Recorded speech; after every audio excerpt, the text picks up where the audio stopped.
کیا امام زمانہ کی تقلید ممکن ہے؟ سوال یہ ہے کیونکہ آپ کو اس معاشرے میں بہت سے ایسے لوگ ملیں گے کہ جو یہ کہتے ہوئے نظر آتے ہیں کہ ہم تو امام کی تقلید کرتے ہیں. شاید ان سے بڑا احمق آپ کو معاشرے میں نہ ملے.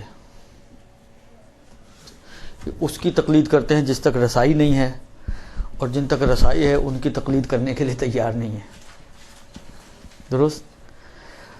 دیکھیے، میں آپ کی خدمت میں عرض کروں کہ تقلید کا مطلب، جو پچھلی دفعہ بھی شاید تعریف آئی تھی میرا خیال ہے، کہ تقلید کا مطلب یہ ہوتا ہے کہ نہ جاننے والے جاننے والوں کی طرف رجوع کریں، اور ان لوگوں سے کہ جو جانتے ہیں اپنی ذمہ داری کو پوچھیں اور اس کے مطابق اپنی زندگی کو گزاریں. یہ ہے تقلید کا کانسیپٹ. قرآن، روایات سب کی سب عربی زبان میں ہیں، لساناً عربیاً. درست؟ جتنی خواتین یہاں پر آپ لوگ تشریف فرما ہیں، آپ میں سے کتنی ایسی ہیں جو دعوے دار ہیں کہ ہمیں عربی آتی ہے، ہم پڑھ سکتے ہیں عربی؟ یہ زیر زبر پیش لگا ہوا قرآن جب ہم پڑھنے بیٹھتے ہیں تو ہزار غلطیاں کرتے ہیں. جس کے اوپر زیر زبر پیش لگا ہوا ہوتا ہے، کلمہ لکھا ہوا ہے کہ آپ کو کیا پڑھنا ہے، اس کے باوجود اس کے پڑھنے میں غلطیاں کرتے ہیں. اس کو خود کلمے کی شکل پڑھنے میں بھی غلطی کرتے ہیں اور اعراب کی بھی غلطیاں کرتے ہیں. درست؟ جبکہ یہ پکا ہوا کھانا ہے جو کھانا ہے ہمیں. اور اگر کہیں آپ کے ہاتھ میں کوئی ایسی عربی عبارت آ جائے جس کے اوپر کوئی زیر زبر پیش نہ لگا ہوا ہو تو کیا کریں گے آپ؟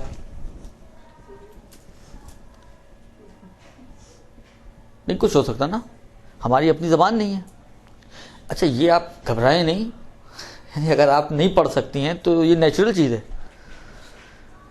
یہ ایک نیچرل چیز ہے کہ جو آپ کی زبان نہیں ہے، انگریزوں کو اردو دیں گے پڑھنے کے لیے، پڑھ لیں گے؟ وہ نہیں پڑھیں گے نا. مگر وہ اردو نہ پڑھنے پہ شرمندہ نہیں ہوتے، ہم انگریزی نہ پڑھ سکیں تو شرمندہ ہوتے ہیں. یہ ہمارے کمپلیکسز ہیں جو بولتے ہیں. بہرحال تو یہ تو ایک نیچرل سی چیز ہے کہ جو آپ کی زبان نہیں ہے اس کو اگر آپ کو پڑھنے کے لیے دے دیا جائے تو آپ نہیں پڑھ پائیں گے. اس میں نہ کوئی شرمندگی کی بات ہے، نہ کوئی جھجک کی بات ہے کہ آپ تردد کے عالم میں اور سوچتے ہوئے بولیں کہ ہاں جی نہیں پڑھ پائیں گے. نہیں پڑھ پائیں گے.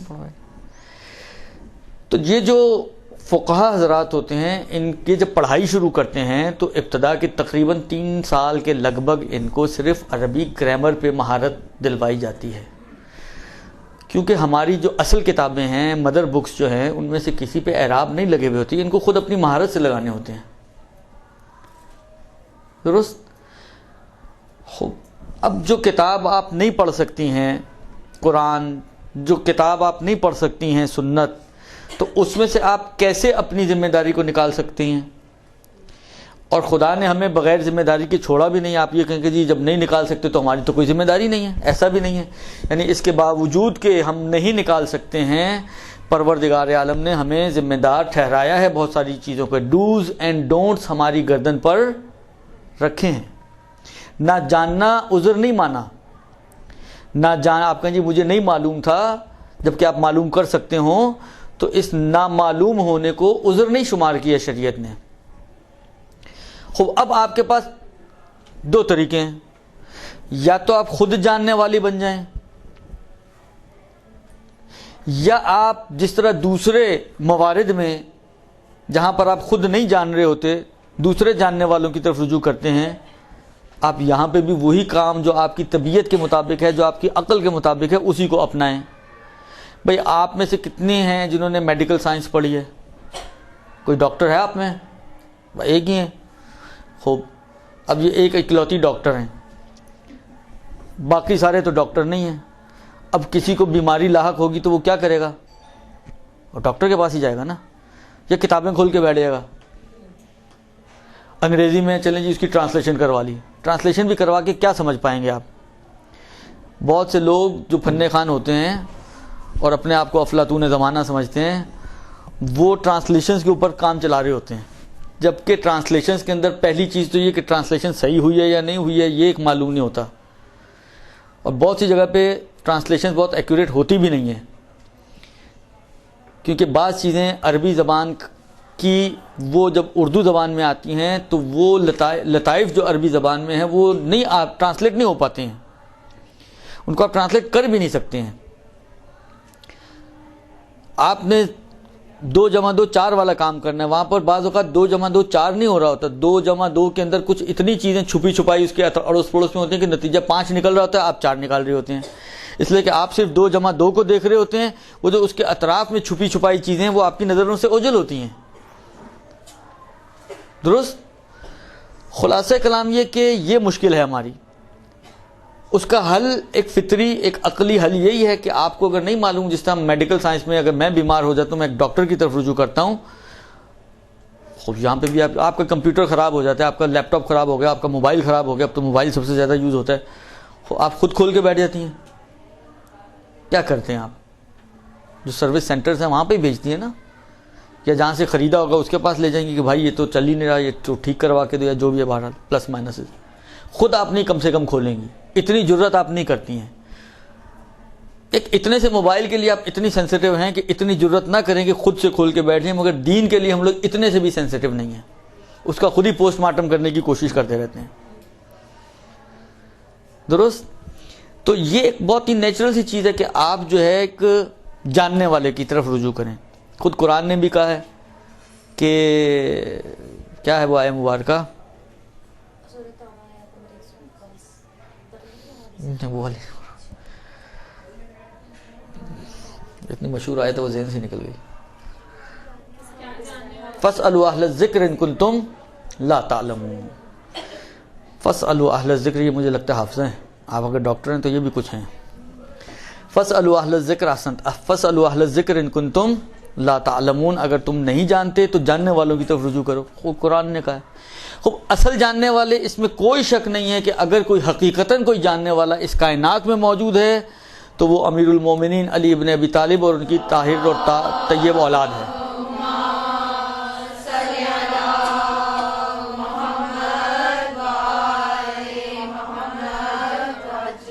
یعنی رسول خدا کے بعد اگر کوئی اس کائنات میں جاننے والا ہے تو وہ 12 امام ہیں، جو کہیں آپ حقیقتاً جو جاننے والے ہیں، جو واقعاً جانتے ہیں، ہر چیز پر ان کا احاطہ ہے، وہ 12 امام ہیں۔ تو اول درجے میں تو فاسألوا اہل الذکر یہ کہتا ہے کہ جاؤ جا کے امام سے جا کے پوچھو، لیکن اگر فرض یہ ہو کہ امام تک ہماری رسائی ہی نہ ہو، جس امام سے مجھے پوچھنے کو کہا جا رہا ہے اس امام تک میں پہنچ ہی نہیں سکتا، تو میں پھر کیسے امام کی تقلید کروں گا؟ اچھا، میں ایک چیز میرے ذہن میں آتی ہے، دیکھیں رسول کے بعد ہم امامت کی جو بات کرتے ہیں تو کیوں کرتے ہیں؟ مثلا اہل سنت اس بات کے قائل ہیں کہ رسول کسی کو بھی معین کر کے نہیں گئے، ہم کہتے ہیں کہ نہیں یہ ہو ہی نہیں سکتا۔ ہم جو کہتے ہیں کہ یہ ہو ہی نہیں سکتا تو کیوں کہتے ہیں؟ اس کی مین وجہ یہی ہے کہ ہم کہتے ہیں کہ بابا رسول تو جا رہے ہیں مگر لوگوں کی ضروریات تو موجود ہے نا، علمی ضروریات، عملی ضروریات، اخلاقی ضروریات، دین کے حوالے سے ضروریات، لوگوں کو دین کے بارے میں معلومات، یہ تو سب ابھی بھی موجود ہی ہے نا۔ ایسا تو نہیں کہ رسول کے جانے سے دین کی ضرورت بھی ختم ہو گئی، تو کوئی تو ہو جو دین دے۔ اب اگر رسول نہیں ہے اور جاتے ہوئے کسی کو معین کر کے بھی نہ جائیں تو یہ رسول کا دین تو لاوارث ہو جائے گا، جو ہوا وہی ہونا تھا۔ یعنی ابھی تو اہتمام کر کے گئے ہیں تو یہ حال ہوا ہے، اتنے ڈاکو موجود تھے وہاں پر ڈاکہ ڈالنے والے، خود نہ اگر کر کے جاتے اہتمام، اصلا معقول نہیں ہے کہ اہتمام نہ کر کے جاتے۔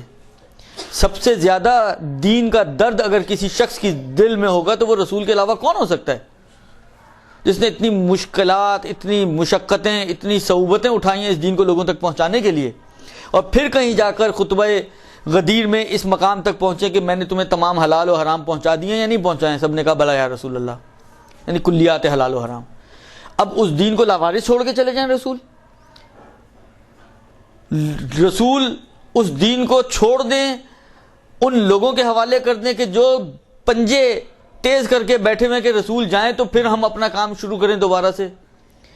وہی جو پنجے تیز کر کے بیٹھے ہوئے ہیں نا، چاہے وہ مشرکین مکہ ہوں، چاہے وہ منافقین ہوں جو ظاہری طور پر 8 ہجری میں اسلام لے آئے ہیں فتح مکہ کے موقع پر، مگر ابھی بھی دل میں ان کے کینے موجود ہیں اور منتظر ہیں اس بات کے کہ رسول کی آنکھیں بند ہوں، ان کی اولاد نہیں ہے تو پھر یہ دین تو ہمارے ہی حوالے ہونا ہے۔ چاہے وہ یہودی ہوں چاہے وہ نصارہ ہوں، یہ پنجے گاڑ کے بیٹھے ہوئے، تیز کر کے بیٹھے ہوئے. ادھر اللہ کے رسول نے امیر المومنین کی ولایت کا اعلان کیا، ادھر قرآن نے کہہ دیا کہ الیوم یئس الذین من دینکم، آج یہ تمہارے دین سے مایوس ہو گئے. اس لیے کہ وہ یہ ایکسپیکٹ کر ہی نہیں رہے تھے کہ یہ کام ہونا ہے، کیونکہ ابھی تک غدیر سے پہلے رسمی طور پر تو امیر المومنین نے کو پیغمبر نے نصب نہیں کیا تھا اپنی خلافت بلا فصل کے اوپر. صحیح ہے، قرائن موجود تھے کہ کہتے آ رہے تھے کہ تم بنو گے تم بنو گے تم بنو گے، مگر اعلان کرنے کے جی بن گیا، وہ اعلان غدیر سے پہلے نہیں ہوا ہے، اور یہ لوگ ایکسپیکٹ نہیں کر رہے تھے کہ اس موقع پہ کچھ ہونا ہے. لہذا یہ بس اسی چکر میں تھے کہ کب رسول کی آنکھیں بند ہوں اور کب ہم واپس پلٹ جائیں. ادھر ولایت کا اعلان کر کے پروردگار عالم کی طرف سے یہ آیت نازل ہوگی کہ اب تو یہ بالکل ہی مایوس ہو گئے، یعنی جو یہ چاہ رہے تھے ان کی ساری پلاننگز کے اوپر پانی پھر گیا، کہ پروردگار عالم کے اس حبیب نے ایک دین کا درد رکھنے والا شخص معین کر دیا کہ دین اگر تمہیں لینا ہے تو اس شخص سے لینا ہوگا. درست؟ تو اول تو یہی ہے، اور ان کی اولاد ہیں. جو ضرورت رسول کے بعد تھی، مگر کیا امام زمانہ کی غیبت میں وہ ضرورت نہیں ہے؟ وہ امام زمانہ تشریف لے کے جا رہے ہیں پردہ غیبت میں، اللہ ان کو غائب کر رہا ہے، لوگوں کی نظروں سے اوجھل کر رہا ہے، مگر کیا لوگوں کا پیدا ہونا بند ہو گیا؟ لوگوں کی دین کی حاجتیں اور ضرورتیں ختم ہو گئیں؟ اب دیکھیں، رسول کے بعد یہ آپشن موجود تھا کہ رسول دین کو ایک ایسے شخص کے حوالے کرتے کہ جو ہر اعتبار سے کامل تھا اور ہر اعتبار سے آپ کی دینی ضروریات کو پورا کرنے کی صلاحیت رکھتا تھا. کوئی بھی ایسپیکٹ ہو دین کے حوالے سے وہ اس کو پورا فلفل کر سکتا تھا. لیکن اب امام زمانہ تو آخری معصوم ہے، اب ان کے بعد تو کوئی معصوم ہے نہیں. اب اتنا واسٹ انداز سے تو کسی کے حوالے نہیں کیا جا سکتا نا، کہ آپ کہیں جی پورا دین ان کے حوالے، اب وہ سیاہی کرے یا سفیدی کرے، یہ تو نہیں ہو سکتا تھا. اس لیے کہ اتنا دین حوالے کرنے کے لیے عصمت کی ضرورت تھی. وہ عصمت کے بغیر اس طرح بلائنڈلی کسی کے حوالے دین نہیں کیا جا سکتا کہ آنکھیں بند کر کے آپ نے سارا دین اس کے حوالے کر دیا کہ تم سیاہی کرو تم سفیدی کرو. اگر مجھے معلوم نہ ہو کہ یہ شخص وہ ہے کہ جو سیاہی اور سفیدی کا اختیار رکھنے کے باوجود کبھی سیاہی کی طرف نہیں جائے گا، ہمیشہ سفیدی کی طرف جائے گا، لہذا اس انداز سے تو نہیں کہا جا سکتا تھا. لیکن بالآخر جس محدود دائرے میں یہ کام ہو سکتا تھا اتنا تو کرنا ذمہ داری بنتا ہے امام کی، یا نہیں بنتا؟ تو جن امور کی حد تک فقیہ ایک کام انجام دے سکتا تھا، ائمہ علیہ السلام نے اور خاص طور پہ امام زمانہ علیہ السلام نے اپنے بعد یہ اپنی ذمہ داری اس کے حوالے کی ہے. دو روایتیں میں آپ کی خدمت میں عرض کرتا ہوں، شاید سنی ہوئی ہوں گی یقیناً آپ کی روایتیں، کہ امام علیہ السلام کیا فرماتے ہیں. ایک 11ویں امام کی ہے، ایک 12ویں امام کی ہے.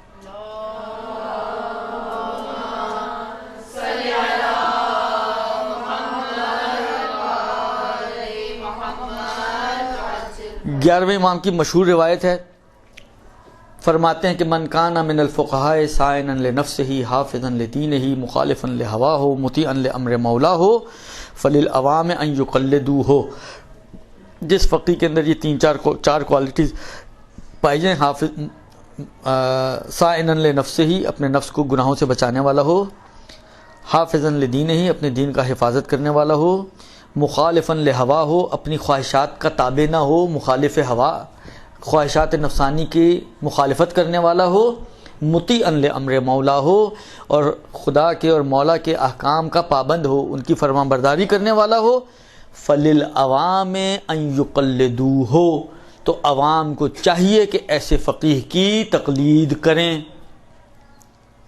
یہ جو میں ابھی لمبا کر رہا ہوں میں، ایک خاص مقصد ہے کہ ایک سوال اور آگے آنے والا ہے، اس پہ ذرا ذہن توجہ رکھیے گا تو اس کا بھی جواب اس کے ضمن میں آپ کو شاید سمجھ میں آ جائے گا. درست جی؟ فللعوام ان یقلدوہ، عوام کو چاہیے کہ اس کی تقلید کریں. یہ امام عسکری علیہ السلام کی. 12ویں امام علیہ السلام کی روایت، یہ بھی بہت مشہور و معروف روایت ہے. مولا فرماتے ہیں کہ وَأَمَّا الْحَوَادِثُ الْوَاقِعَةُ فَارْجَعُوا فِيهَا إِلَىٰ رُوَاةِ أَحَادِيثِنَا فَإِنَّهُمْ حُجَّتِي عَلَيْكُمْ. اور بعض نسخوں میں یہ ہے کہ وَأَنَا حُجَّةُ اللَّهِ عَلَيْهِمْ. خیال میں یہ والا بول رہا نہیں، یہ والا وَأَنَا حُجَّةُ اللَّهِ عَلَيْهِمْ، وَأَنَا حُجَّةُ اللَّهِ عَلَيْهِمْ. جو بھی واقعات اور مسائل آپ کو پیش آئیں، اما الحوادث الواقعہ، پیش آنے والے واقعات اور حادثوں میں، فَارْجَعُوا فِيهَا إِلَىٰ رُوَاةِ أَحَادِيثِنَا، اس میں ہمارے راویان حدیث جو اس زمانے میں جن کی طرف یہ ارجاع دیا جا رہا ہے وہ فقہا ہوا کرتے تھے، ان کی طرف رجوع کریں. فَإِنَّهُمْ حُجَّتِي عَلَيْكُمْ وَأَنَا حُجَّةُ اللَّهِ عَلَيْهِمْ. میری طرف سے یہ تمہارے لیے حجت ہیں اور خدا کی طرف سے میں ان کے اوپر حجت ہوں. دیکھیں، کسی بھی شخص کا کسی دوسرے شخص کے اوپر حق نہیں ہے. ہم سب بیٹھے ہو نا، سب حق کے اعتبار سے میرا آپ کے اوپر کوئی حق نہیں ہے، آپ کا میرے اوپر کوئی حق نہیں ہے، الا یہ کہ خدا کسی کو کسی کے اوپر ذی حق بنا دے. پیغمبر اور ائمہ کو خدا نے ذی حق بنایا ہے. خدا نے مومنین کے اوپر ان کو اولویت دی ہے، درست. اور یہ جن کو اولویت خدا نے دی ہے، جو خدا کی طرف سے حجت ہیں خدا خلق کے اوپر، یہ حجت خدا اگر کسی کو حجت بنا دیں تو وہ بھی خود بخود حجت بن جائے گا. چین بن گئی نا. بھئی میرے اوپر نہ کسی انسان کو، عام انسان کو حق ہے، نہ نبی کو، نہ امام کو، درست. خدا نے کہا النبی اولا بکم بالمؤمنین من انفسہم ومن کنت، اور نبی نے کہا ومن کنت مولاہ فہذا علی مولا. نبی مومنین پر ان کے نفسوں سے زیادہ اولویت رکھتا ہے، خدا نے کہا. من کنت مولا رسول نے کہا، تو علی بھی اولویت، امام بھی شروع ہو گئے، پھر امام سے سلسلہ چلتا رہا. اب یہ 12واں امام اگر جاتے ہوئے کہے کہ میرے بعد یہ فقہا تمہارے اوپر حجت ہیں، تو ان کی بات ماننا گویا آپ امام کی بات مان رہے ہیں. یہ جو تقلید کہتے ہیں نا ہم ڈائریکٹ، یہ اتنی بات نہیں سمجھتے کہ ہم اگر فقہا کی بات مانتے ہیں تو یہ حقیقتاً امام کی بات ماننا ہے. آپ مجھے ایک بات بتائیں، آپ میں سے کوئی ٹیچر ہے؟ خوب، 2-3 ٹیچر ہیں آپ میں سے. خوب، مجھے یہ بتائیں کہ اگر آپ کو فرض کریں اسکول میں آپ جاتی ہیں، پرنسپل نے آپ کو بلایا، آپ کیا کرتی ہیں؟ کلاس میں جاتے وقت آپ کسی ایک بچے کو مانیٹر بنا کے چلے جاتے ہیں اور اس کو کیا بولتے ہیں لوگوں کو؟ بھائی اس کی بات ماننا، درست. اب اس کی بات وہ کیوں مانے بھائی؟ وہ تو انہی کی طرح کا بچہ ہے نا، پڑھنے جتنی فیس یہ بیٹھا ہوا بچہ دے رہا ہے اتنا یہ کھڑا ہوا بھی دے رہا ہے. کوئی زیادہ فیس تو نہیں دیتا. ممکن ہے یہ جو کھڑا ہوا ہو وہ احمق ہو اور جو بیٹھا ہو وہ ذہین بچہ ہو، مگر کسی وجہ سے بعض اوقات ہوتا ہے نا، بعض پالیسیز ہوتی ہیں کہ کلاس کے سب سے شریر بچے کو اور شیطان بچے کو جو مانیٹر بنا دو، تو شیطانیاں تو اسی نے پھیلانی ہے، وہ خود ہی اب مانیٹر بن جائے گا، تو اب کون شیطانیاں پھیلائے گا؟ تو آپ نے اسی پالیسی کے تحت ذہین کو نہیں بنایا، شیطان کو بنا دیا جو ذہین نہیں تھا. تو ذہین تو اس سے زیادہ یہ ہے، پھر یہ کیوں اس کی بات مانے؟ وہ اس کی بات اس لیے مانے کہ ٹیچر نے کہا کہ اس کی بات مانو. ٹیچر کی بات آپ پہ ماننا ضروری ہے سسٹم کی وجہ سے، اور اس ٹیچر کے کہنے کی وجہ سے اس بچے کی بات ماننا ضروری ہے. وَإِلَّا اگر یہ ٹیچر نے نہ کہا ہوتا تو سب اس کی بیٹھے پٹائی کر رہے ہوتے مثلا. لیکن ٹیچر کے کہنے کی وجہ سے یہ آ گیا اوپر. یہی سسٹم ہے سارا، دین کا بھی سسٹم یہ ہے. نبی، امام، ہم آپ سب برابر تھے. پہلے اللہ نے رسول کو مقدم کیا، رسول کے بعد ائمہ کو مقدم کیا. اب جب امام زمانہ جا رہے ہیں وہ کہہ رہے ہیں کہ انا حجت اللہ علیہم، میں ان پر حجت ہوں خدا کی، اور یہ میری طرف سے تمہارے اوپر حجت. اب اگر آپ ان کی بات مان رہی ہیں تو کس کی بات مان رہی ہیں؟ حقیقت میں امام کی بات مان رہی ہیں آپ. تو آپ فی الواقع امام ہی کی تقلید کر رہی ہیں. لیکن یہ جو صرف گروہ ہے یہ کہتا ہے کہ نہیں، ہم بات سے انہی کی بات مانیں، یعنی انہی سے ہی ڈائریکٹ لیں. ایک سرفر آیا تھا میرے پاس بھی، اس کے بغل میں تھی جناب من لا یحضر الفقیہ کا ترجمہ. ایک سوال اس میں دیا وہ بعد میں اس کی بھی عرض کرتا ہوں. اس کی بغل میں تھا من لا یحضر الفقیہ، ایک ہماری بہت ہی معتبر کتابوں میں سے کتاب ہے، جو کتب اربع ہیں 4 کتاب میں، ان میں سے کتاب ہے جس کو شیخ صدوق علیہ الرحمہ نے لکھا ہے. یہ اس کی بغل میں تھی، یہ نہیں اس کا ترجمہ. اس میں بہت ساری چیزیں اس نے ہائی لائٹ کی ہوئی تھیں. میں نے کہا یار ساری چیزوں کو تم سائڈ میں رکھ دو. روایتوں کے اندر ایسی روایتیں موجود ہیں جو آپس میں ٹکراتی ہیں. خرگوش کا گوشت کھانا ایک ہی ٹاپک ہے نا, ایک ہی امام محمد باقر علیہ السلام, اگر میں اشتباہ نہیں کر رہا تو.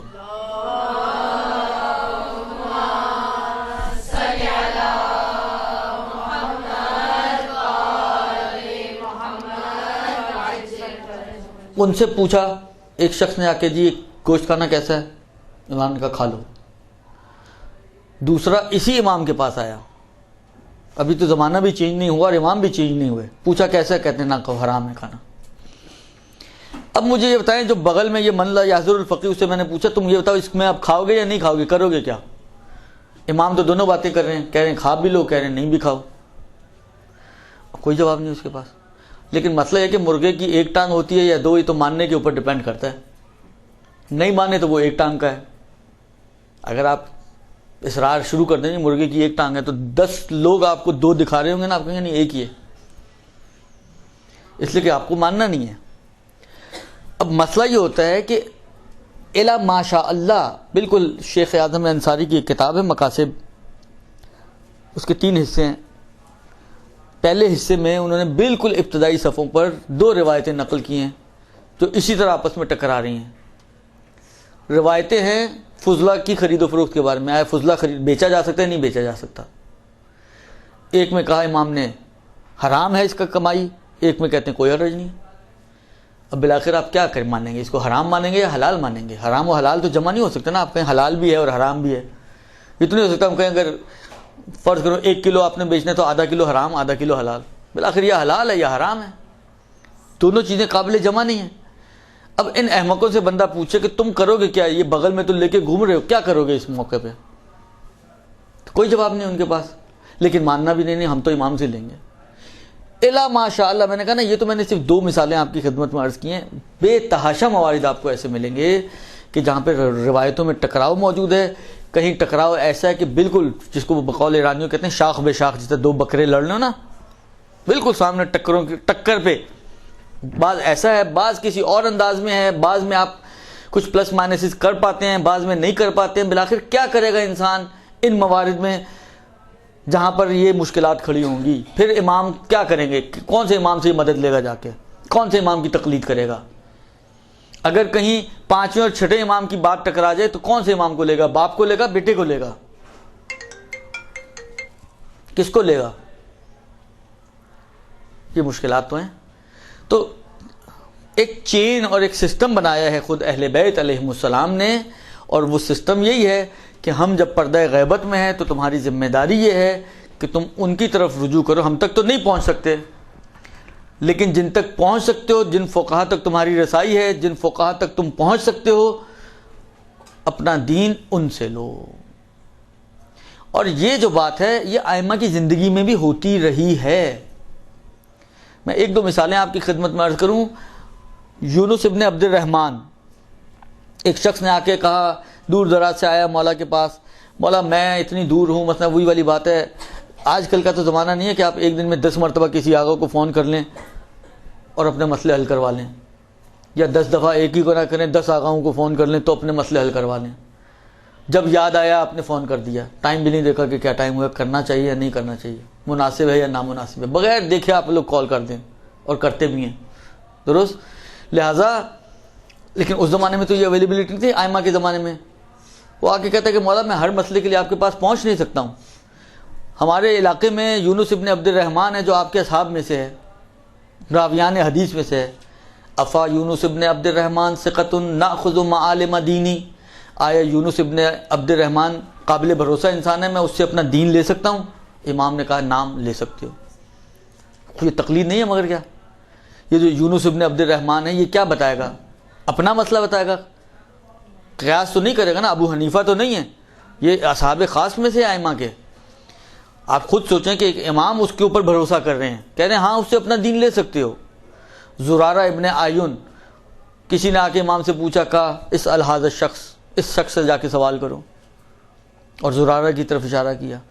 ابو بشیر مرادی, محمد ابن مسلم, یہ وہ افراد ہیں کہ جس کو کہیں کہ انتہائی خاص شاگرد ائمہ علیہ السلام کے, تربیت شدہ امام علیہ السلام کے. اور ائمہ نے خود لوگوں کو کہا جاؤ اس سے پوچھو, اس سے پوچھو, اس سے پوچھو, اس سے پوچھو. اب جو آپ امام کے کہنے پہ یونس ابن عبد الرحمن سے یا زرارہ سے یا ابو بصیر سے جا کے سوال کریں تو آپ کہیں جی میں کیوں ان سے پوچھوں، وہاں تو امام موجود ہیں. ہم تو ابھی غیبت کی بات کریں، ہماری تو رسائی نہیں ہے. ان کو بھائی فرض کریں کوئی شام سے اٹھ کر آ رہا ہے، زیادہ سے زیادہ سفر کی مشکلات ہی ہیں نا. امام کہتے کہ نہیں اگر آ سکتے ہو پیسے ہیں تو آؤ میرے پاس آؤ، امام سے پوچھنا ضروری ہے، کہہ سکتے تھے نا امام. امام نے تو ان میں سے کسی ایک مورد میں نہیں کہا کہ ہاں آؤ، نہیں ڈائریکٹ میرے پاس آؤ. بلکہ غیبت صغریٰ میں تو امام نے تربیت یہی دی ہے کہ آپ میرے پاس ڈائریکٹ نہ آؤ. بلکہ صرف امام زمانہ کا مسئلہ نہیں ہے، آپ اگر 11ویں امام اور 10ویں امام کے حالات بھی پڑھیں نا تو اس میں بھی آپ کو یہ بات ملے گی کہ انہوں نے لوگوں سے ڈائریکٹ انٹریکشن بند کر دیا تھا، بہت کم ڈائریکٹ انٹریکشن کرتے تھے، ورنہ ان کا انٹریکشن وہی وکلا کے ذریعے ہوا کرتا تھا. اگر ضروری ہوتا تو میری عقل اگر اتنی کام کر رہی ہے تو امام کی تو مجھ سے زیادہ کام کرنی چاہیے نا. کوئی بھی کسی وسیلے سے آتا ہے، امام کہتے ہیں یہ کیا حرکت کی ہے تم نے، مگر میں کیا زندہ موجود نہیں ہوں تمہارے درمیان، کیوں ادھر ادھر سے ہو کر آتے ہو میرے پاس، یہ کیوں اپنے مسائل ادھر ادھر سے بھیجتے ہو، خود کیوں نہیں آتے ہو. آپ کو کوئی ایک روایت بھی اس طرح کی نہیں ملے گی جس میں آئمہ نے ان افراد کی سرزنش کی ہو. بلکہ میں نے کہا نا برعکس آپ کو یہ روایتیں ضرور ملیں گی کہ آئمہ نے خود کہا کہ جا کے فلاں سے پوچھو، فلاں سے پوچھو، فلاں سے پوچھو. یہ سب باتیں بتاتی ہیں کہ تقلید امام اس زمانے میں قطعاً امام کی خود کی اپنی تقلید کرنا وظیفہ ہمارا نہیں ہے. خود امام سے جا کے سوال کرنا یہ ہمارا وظیفہ نہیں ہے. اپنے سوالات کو فقہا سے پوچھیں، اور فقہا جو ہیں انہی قرآن و روایات سے جو آئمہ سے ان تک پہنچے ہیں انہی میں استنباط کرتے ہیں اور وہ نتیجے آپ کو دیتے ہیں. یہ در حقیقت میں آپ کی خدمت میں جس کتاب کا نام ابھی میں نے لیا نا فقی من لا یحضر الفقی، یہ سمجھیں کہ شیخ صدوق کی توضیح المسائل تھی. یہ شیخ صدوق کی توضیح المسائل تھی. کسی علاقے والوں نے شیخ صدوق سے خط لکھا کہ جناب ہم آپ کی مثلاً زمانے میں زندگی گزار رہے ہیں اور ہمارے پاس کوئی فقی موجود نہیں ہے تو ہم کیسے عمل کریں. تو شیخ صدوق نے یہ کتاب لکھی، نام اس کا کیا ہے، من لا یحضرہ الفقی. یہ کتاب ان افراد کے لیے ہے کہ جن کے پاس کوئی فقی موجود نہ ہو. درست؟ تو یہ ان کی توضیح المسائل ہے. لیکن اگر آپ اس کو کھولیں گے تو جس طرح یہ ہمارے آغا سیستانی کی توضیح المسائل میں لکھا ہوا ہے مسئلہ نمبر یہ، مسئلہ نمبر 2، مسئلہ نمبر 3، مسئلہ نمبر 4، مسئلوں کی شکل میں لکھا ہوا ہے. وہاں پر آپ کو مسئلوں کی شکل میں نہیں ملے گا، وہاں پر آپ کو حدیثوں کی شکل میں ملے گا. مثلا جو فتویٰ انہوں نے دیتے تھے اس فتویٰ کو جس حدیث سے نکالتے تھے وہ اس حدیث کو ہی فتوے کے طور پہ کوٹ کرتے تھے وہاں پر، لہذا وہ حدیثوں کی کتاب بن گئی. حقیقتاً دیکھیں تو یہ فتوے ہیں ان کے کہ جو انہوں نے ان لوگوں کے لکھے کہ جن کی ان تک رسائی نہیں تھی. تو یہ آہستہ آہستہ ریفارم ہوتی رہی شکل، اس کی شکل چلتے چلتے اب بجائے اس کے کہ حدیثوں کو بیان لے کر آئیں، بھئی آپ نے ایک حدیث لکھ دی مثلا ٹکراؤ والی میں بھی جو شیخ صدوق کے نزدیک معتبر حدیث تھی انہوں نے وہ لکھ دی فتوے کے طور پر. لیکن مسئلہ یہ ہوتا ہے کہ جب یہ حدیث آتی ہے کوئی دوسری حدیث بھی لا کے دے سکتا ہے. تو آہستہ آہستہ یہ چینج ہوتا رہا. اب یہ حدیثوں کا جو نچوڑ اور ایکسٹریکٹ بنتا تھا اس ایکسٹریکٹ کو مسئلوں کی شکل میں بیان کرنا شروع کر دیا. وَإِلَّا ان سب کے پیچھے کہیں نہ کہیں کوئی نہ کوئی حدیث یا عمومی حدیث یا خصوصی حدیث اس کے پیچھے چل رہی ہوتی ہے کہ جس کی وجہ سے یہ مسئلہ بنا ہوتا ہے. جس طرح اب میں مثال تو اچھی نہیں دینے کے لیے سمجھانے کے لیے، لیکن بلا کر سمجھانے کے لیے شاید ایک اعتبار سے بہتر ہو وہ یہ کہ جس طرح آپ ڈرامہ دیکھتی ہیں، آپ کے خیال میں یہ جو ڈرامہ آپ دیکھتے ہیں اسی طرح آپ کے سامنے آ جاتا ہے. اس کے پیچھے کتنی کہانیاں ہوتی ہیں اور کن مراحل اور کہانیوں سے گزر کر یہ ڈرامہ جو آپ دیکھ رہے ہوتے ہیں اس شکل میں آپ کے سامنے آتا ہے. تو اس کو جب ہم دیکھتے ہیں تو اس پردے کے پیچھے کیا کیا کچھ ہوا ہے اس کی طرف تو ہماری نگاہیں نہیں ہوتی نا، ہمیں تو پتہ ہی نہیں ہوتا کہ وہاں کچھ ہوا بھی ہے یا نہیں ہوا. درست؟ یہی صورتحال فتوے کی ہوتی ہے. ہم وہ فتویٰ سمجھیں اس ڈرامے کی طرح جو بھی چل رہا ہے، لیکن یہ کتنی لڑائی جھگڑے فقہا کے آپس میں ہوئے ہیں، کتنا انہوں نے علمی پلس مائنسز کیے ہیں اور اس کے بعد یہاں تک پہنچے ہیں، وہ تو ہم تک پہنچتا ہی نہیں ہے اور نہ ہمارے تک پہنچانے کی ان کو ضرورت بھی ہے. کیونکہ بہت ساری چیزیں ٹرمنالوجی ہیں آپ کی تو سمجھ میں بھی نہیں آئیں گی. درست. لہٰذا یہ جو چیز ہے کہ ہم امام کی تقلید کریں، فی الواقع ہم امام ہی کی تقلید کر رہے ہوتے ہیں، مگر امام کی تقلید کر رہے ہوتے ہیں کسی نہ کسی واسطے کے ذریعے سے، بے واسطہ آغا سیستانی، بے واسطہ آغا خمینی، بے واسطہ آغا خوئی، بے واسطہ آغا خامنائی، بے واسطہ آغا ایکس وائی زیڈ، آپ اصل میں تقلید کر رہے ہوتے ہیں امام کی. لہذا وہ جو کہتے ہیں وہ پاسبل نہیں ہے آج کے زمانے میں، غیبت کے زمانے میں. ترجمہ کبھی بھی اصل نہیں ہو سکتا. اس کا سب سے بڑا ثبوت، شرعی ثبوت یہ ہے کہ قرآن کے ترجمے کو بغیر وضو کے ہاتھ لگانا جائز ہے یا حرام؟ ہاں، ترجمہ، ٹرانسلیشن. اس کا مطلب یہ ہے کہ خود شریعت اس ٹرانسلیشن کو قرآن نہیں مان رہی. اگر شریعت اس کو قرآن مانے تو قرآن کو تو ٹچ کرنا بغیر وضو کے حرام ہے. یہ سب سے بڑی دلیل ہے کہ ٹرانسلیشن وہ ایکچوئل چیز ہے ہی نہیں. جب ہے ہی نہیں تو خالی ٹرانسلیشن کے اوپر ہم کیسے بنیاد بنا سکتے ہیں اور ہم کہیں ہم تو دین جو ہے وہ آئمہ سے لیں گے؟ اس حدیث میں سچی حدیث ہے، جھوٹی حدیث ہے، ضعیف حدیث ہے، ٹکرانے والی حدیث ہے، یہ ساری چیزیں آپ کو کیسے پتہ چل سکتا ہے؟ لہذا کلمۃ حق فیراد بہل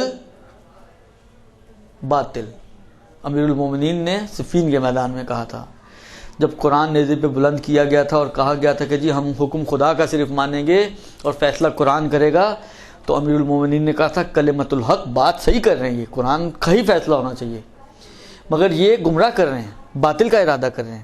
میں قرآن ناطق تمہارے درمیان موجود ہوں، میں تمہیں مثلا فرض کرو منع کر رہا ہوں کہ یہ حرکتیں مثلا جنگ کو نہ روکو، لیکن نہیں مانے وہ لوگ. یہی کام یہ لوگ بھی کر رہے ہیں. بات اپنی جگہ پر صحیح کر رہے ہیں کہ امام کی تقلید ہونی چاہیے، مگر ہم کر ہی امام کی تقلید رہے ہیں، کیونکہ وہ جس ویو سے وہ بول رہے ہیں وہ پاسبل نہیں ہے. جو پاسبل طریقہ ہے وہ یہی ہے جو ہم کر رہے ہیں. لہذا یہ بات، یہ آپ کے پہلے سوال کا جواب. برحمتک یا ارحم الراحمین وصلی اللہ علی محمد وآلہ الطاہرین.